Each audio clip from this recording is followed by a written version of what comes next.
今天用芋头来分享一个好吃的家常菜，劲道爽滑。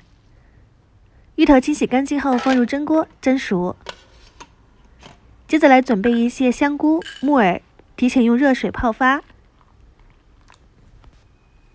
再来切一些配菜，白萝卜、胡萝卜切成小块。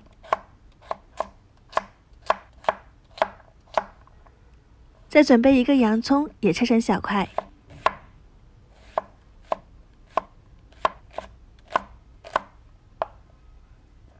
装进碗中，加入一些辣椒粉，搅拌均匀，腌制10分钟。泡发好的木耳、香菇也切成碎末。最后再切一些蒜末。芋头蒸熟后拿出去皮，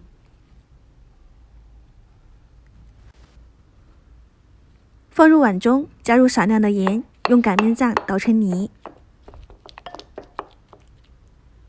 分次加入红薯淀粉，一边加一边揉。我用的是自家的红薯淀粉，有颗粒，需要多搓揉，搓散，揉到最后不沾手、成团的状态即可。揪出一小块，搓圆，用拇指按压，形成扣状，也可以搓圆或者是搓条。一次性的话呢，多做一些，装进保鲜袋里面，放冰箱冷冻。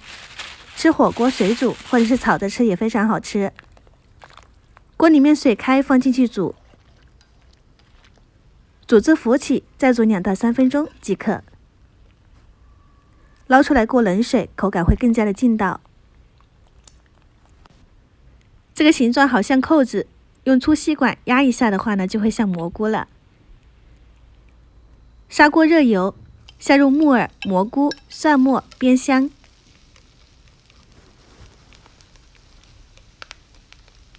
炒出香味后，下入萝卜丁，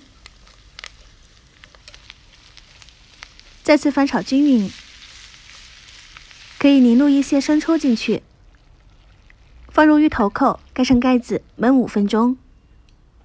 时间到，打开盖子，下面的萝卜呢已经焖出水分了。